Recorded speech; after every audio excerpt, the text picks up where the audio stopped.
هو الله الذي لا إله إلا هو عالم الغيب والشهادة هو الرحمن الرحيم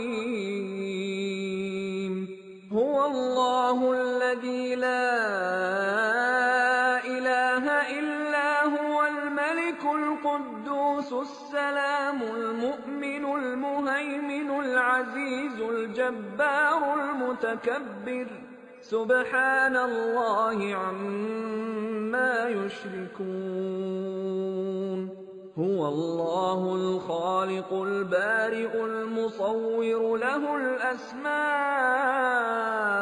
الحسنى يسبح له ما في السماوات والأرض وهو العزيز الحكيم. Bismillahirrahmanirrahim. Assalamualaikum warahmatullahi wabarakatuh. Assalamualaikum warahmatullahi wabarakatuh. Assalamualaikum warahmatullahi wabarakatuh.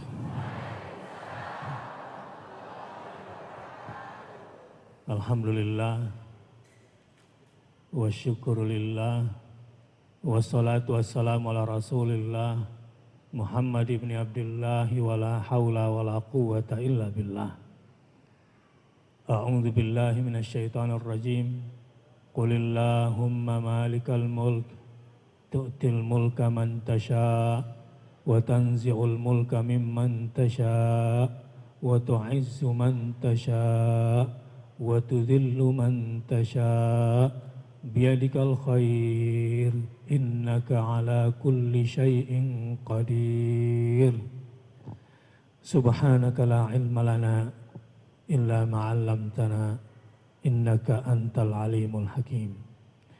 Subhanaka la ilma lana illa ma 'allamtana innaka antal alimul hakim. Subhanaka la ilma lana illa ma 'allamtana innaka antal alimul hakim. Ya Allah, perkenankanlah hamba yang hina dina dan kotor serta rendah ini untuk bisa senantiasa berzikir dengan menyebut namamu, merasakan kehadiran kami di hadapanmu ya Allah lewat qalbu ini. Perkenankanlah kami untuk mendapatkan ilmu ma'rifat, ilmu yang membuat kami bisa mengenalmu ya Allah, ilmu yang membuat kami peka merasakan kebaikan-kebaikanmu ya Allah, ilmu yang membuat kami pada akhirnya senantiasa bersyukur kepadamu. Ajarkan kepada kami ya Allah ilmu dan keyakinan yang membuat kami pada akhirnya senantiasa memperindah, mempercantik dan memperbagus ibadah-ibadah kami kepadamu ya Rabbana. Allahumma a'inna ala dzikrika wa syukrika wa husna ibadatik. Ya Allah, turunkanlah rahmatmu, turunkanlah hidayahmu, agar kami yang hadir di majelis tadabbur Asma al-Husna ini termasuk orang-orang yang Engkau mampukan untuk senantiasa berzikir dengan menyebut asma-Mu. Kau berikan kepada kami pemahaman tentang asma-Mu.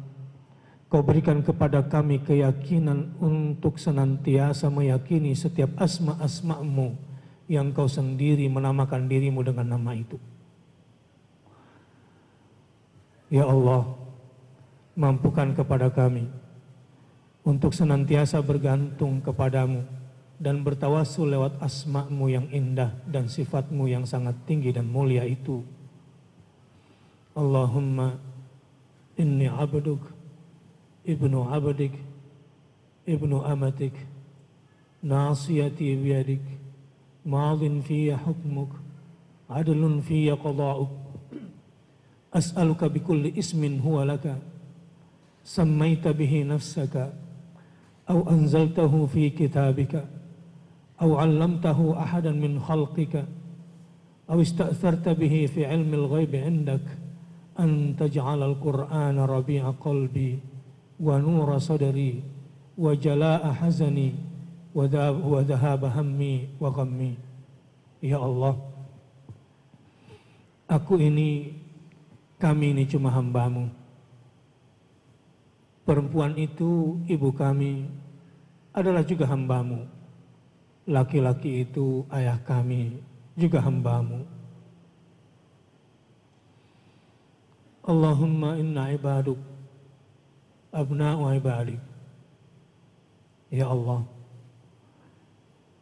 ubun-ubun kami ada di ujung jemari-Mu. Kami tidak akan pernah menguasai diri kami sendiri, atau bahkan kami tidak akan pernah bisa menolong diri kami sendiri. Karena segenap kehidupan dan dimensi kemanusiaan kami ada di ujung jemari-Mu. Bahkan kalbu kami pun ada di ujung jemari-Mu. Ya Allah, di majelis tadabbur Asma al-Husna ini, kami sedang bertawassul, sedang bermediasi. Semoga asma-Mu yang kami pelajari ini menjadi media dan jembatan bagi kami untuk mendapatkan percikan asma-Mu. Karena asma-Mu lah yang menjadi pintu gerbang segala kenikmatan yang akan kami hadapi, yang akan kami dapatkan. Ya Allah, di majelis tadabbur Asma al-Husna ini kami berharap bisa menjadikan sifat-sifat-Mu yang tinggi dan mulia yang tiada taranya itu menjadi jembatan, menjadi tawassul bagi kami untuk bisa menempatkan diri secara benar di hadapan-Mu dan menyikapi semua sifat-sifat-Mu dengan cara yang Engkau sukai, sehingga jadilah kami hamba-Mu dan golongkanlah kami ke dalam golongan hamba-Mu. Rabbana atina fid dunya hasanah wa fil akhirati hasanah wa qina adzaban nar. Walhamdulillahi rabbil alamin. Pelajaran kita pada hari ini akan mengenal Allah sebagai Al-Malik, Al-Malik, dan Al-Malik juga Malikul Mulk. Allah yang maha memiliki dan pemilik semua yang memiliki berikut yang dimilikinya. Allah maha penguasa, semua penguasa berikut yang dikuasainya. Allah maha raja di raja yang merajai semua raja dan kerajaannya. Itulah kira-kira kesimpulan materi yang akan saya sampaikan. Dan menjadi kontekstual sekali, tepat sekali kondisinya setelah pemilihan legislatif. Lalu di luar dugaan, Islam yang bertahun-tahun selalu dipojokkan sebagai teroris atau agama kekerasan, umat Islam, bahkan nama-nama yang berbau Islam, banyak yang dicekal di negara-negara kafir, yang tidak boleh masuk negara kafir. Mereka membuat stigma-stigma yang memojokkan Islam. Tidak luput pula di Indonesia, orang-orang ustadz-ustadz atau anak-anak muda yang konsen dengan ibadah dan dekat dengan masjid dituduh teroris, dibunuh tanpa alasan, dibunuh tanpa persidangan, dipertontonkan secara jelas di televisi kebencian terhadap Islam itu. Ormas-ormas Islam dikerdilkan, partai-partai Islam pun dikebiri. Wa makaru wa makarallah wallahu khairul makirin. Tapi sehebat-hebat tipu daya yang mereka lancarkan untuk menistakan dan merendahkan Islam dan umat Islam, Allah maha hebat makarnya terhadap mereka, sehingga di luar dugaan. Kalau kemarin ada usulan koalisi partai Islam agar memilih capres dan cawapresnya sendiri, ini juga sebuah peristiwa di luar dugaan. Walau baru hasil hitungan cepat yang belum merupakan hasil resmi dari KPU, dan mudah-mudahan kita doakan insya Allah hasil seluruh partai Islam mudah-mudahan lebih dari yang mereka perkirakan. Ini semua di luar dugaan mereka, bahkan tipu daya mereka yang sudah hampir memastikan bahwa mereka orang-orang yang tidak menginginkan Islam ini naik, orang-orang yang tidak menginginkan Islam ini jaya, sudah mengkerdilkan Islam, ormas Islam, partai Islam. Memang ada tokoh Islam yang korupsi, tapi saya yakin bahwa yang bersih jauh lebih banyak. Saya bisa sebutkan siapa tokoh Islam yang korupsi, tetapi saya bisa sebutkan lebih banyak lagi yang tidak korupsi dan lebih bersih. Kenapa itu tidak disebutkan? Memang ada tokoh Islam yang mencuri, tapi orang-orang yang merampok negeri ini dengan triliunan dari senturi dan di atas senturi, mereka kemana belum ditangkap? Qulillahumma malikal mulk tu'til mulka man tasha' wa tanzi'ul mulka mimman tasha'.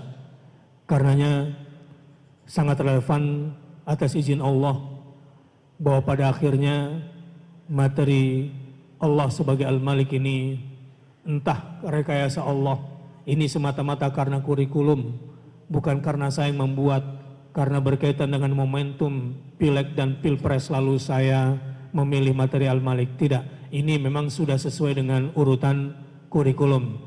Setelah kita membahas Ar-Rahman, Ar-Rahim, maka yang selanjutnya adalah Al-Malik, setelah itu adalah Al-Quddus, sesuai dengan kurikulum yang sudah kita tetapkan. Ini bukanlah sebuah kebetulan, karena tidak ada yang kebetulan di muka bumi. Semua adalah atas kehendak dan izinnya Allah Subhanahu wa Ta'ala. Semua atas rekayasanya Allah Azza wa Jal. Al-Malik. Supaya jelas maknanya, bahwa Allah Maha Pemilik, Allah Maha Penguasa, Allah Maha Raja, ada sebuah kisah. Seorang lelaki Badui memiliki beberapa ekor unta. Ketika sedang menggembala, dia ditanya, unta-unta ini punya siapa? Tentu pertanyaannya, kamu ini penggembala atau pemilik? Selaku pemilik, dia tidak serta-merta mengatakan ini milik saya. Orang-orang yang mengatakan ini milik saya, tapi di hatinya tidak ada Allah, sebetulnya sudah melangkahi Allah Subhanahu wa Ta'ala. Dan orang ini sombong dan berbahaya cara berfikirnya. Orang seperti ini sudah berada di tepian jurang kemusyrikan. Baduy yang beriman ini, orang bodoh ini kira-kira begitu.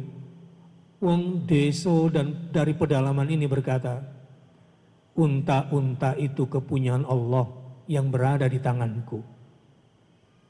Allah selalu di depan. Anak-anakmu bukanlah anak-anakmu, dia adalah titipan Allah kepadamu. Istrimu, suamimu, mungkin kau miliki badannya, tapi tak kau miliki hatinya. Karena hatinya milik Allah sepenuhnya. Tetapi itu pun tidak kau miliki sepenuh badannya. Begitu juga anak-anakmu. Kalau satu hari motormu hilang, itu bukan milikmu. Itu sedang diambil dan akan diganti oleh yang punya dengan yang lebih baik untuk kamu. Kalau kamu ikhlas terhadap pemiliknya.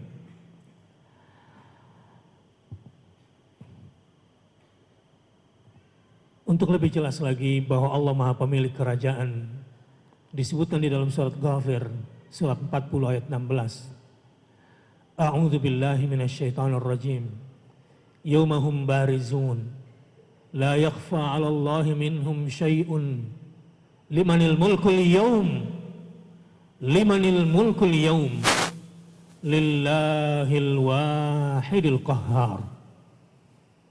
Yaitu hari ketika mereka keluar dari kubur, tiada satupun dari keadaan mereka yang tersembunyi bagi Allah. Semua ditelanjangi, semua dibuka, dan semua tidak ada yang tertutup, bahkan semua rahasia tersingkap.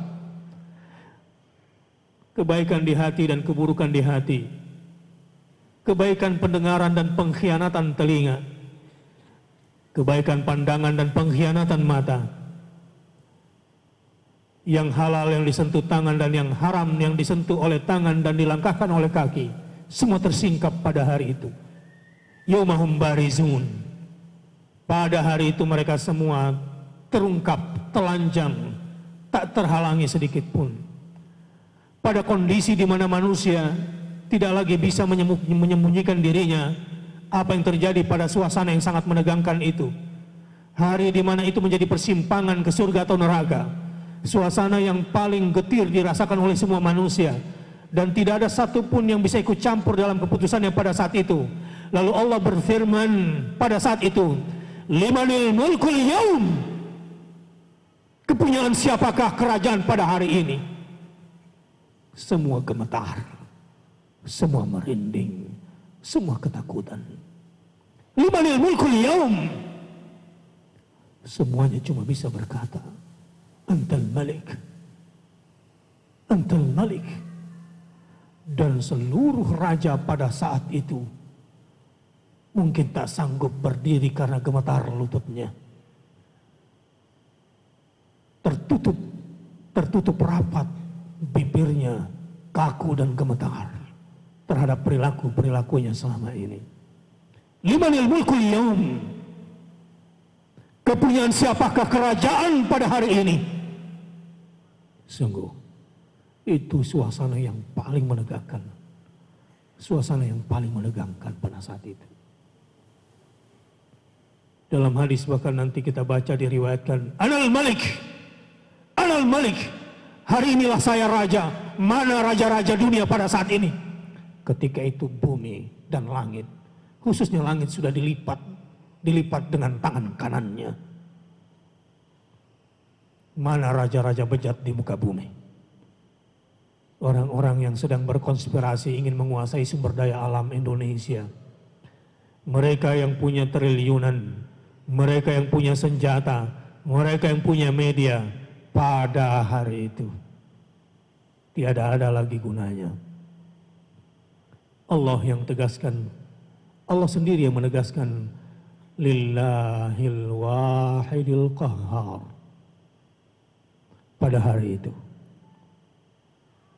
kerajaan dan kekuasaan milik Allah Al-Wahid, Dia yang tunggal, Al-Qahhar,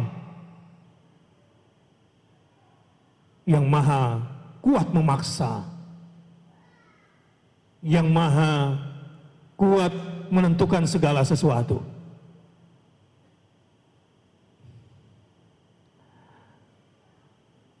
Dalam kondisi lain dijelaskan di surah Al-Isra, makna Allah sebagai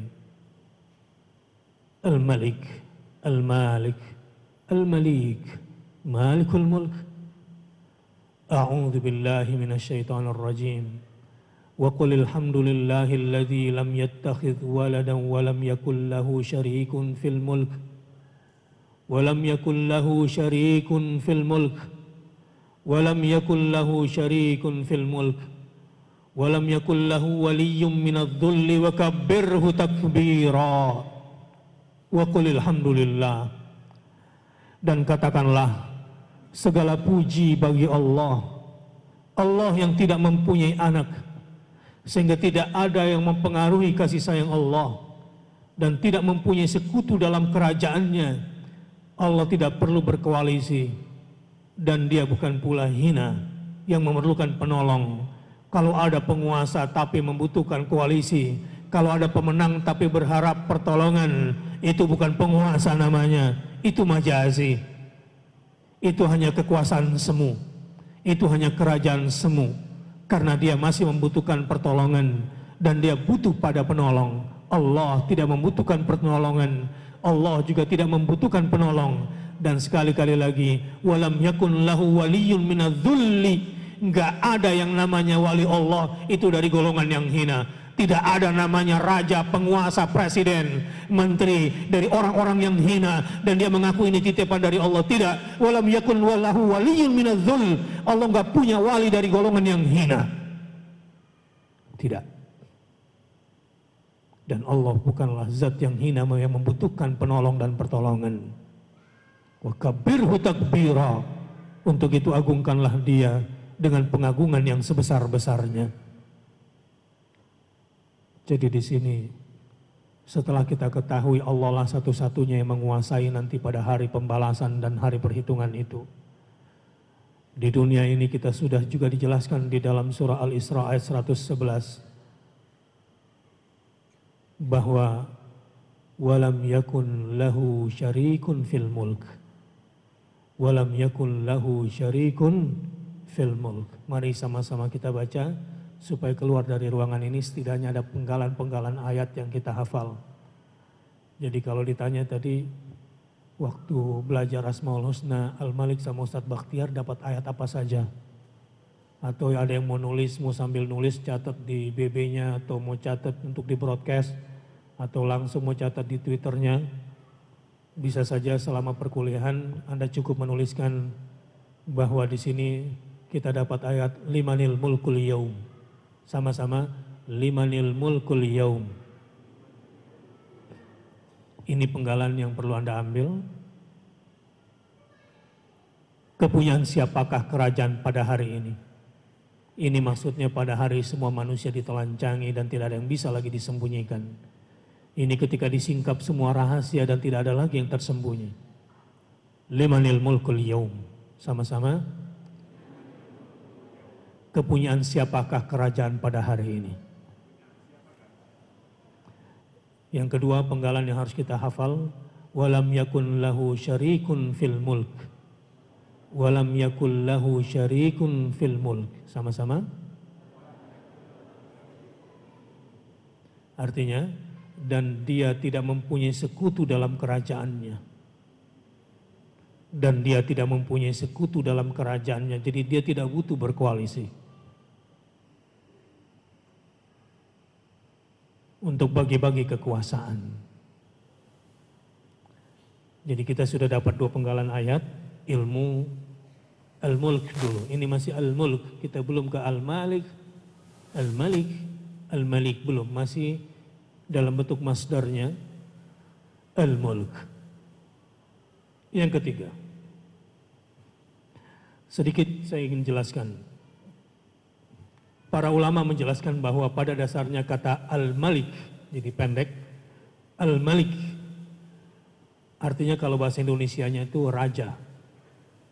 Malik itu raja. Malik adalah yang memerintah tapi tidak memiliki. Malik kalau dalam kosakata.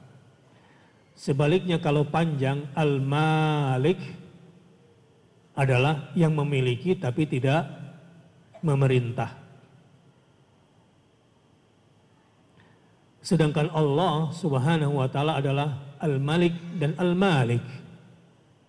Pada saat yang sama ketika Allah Al-Malik juga dia Al-Malik. Karenanya di surah Al-Fatihah boleh kalau ada yang membaca Maliki Yaumiddin atau ada yang membaca Maliki Yaumiddin. Dua-duanya boleh. Allah Subhanahu wa ta'ala lah yang memiliki seluruh alam jagat raya ini. Dan dialah yang berkuasa menciptakan, mengatur, mengurusnya. Dialah Malik Al-Mulk, raja di raja dan pemilik segala kerajaan. Dalam kosakata bahasa Arab, kalau raja Malik, kalau pemilik Malik. Allah itu Malik juga Malik. Allah bahkan Malikul Mulk. Yang merajai semua raja dan kerajaannya. Yang memiliki semua pemilik berikut yang dimilikinya.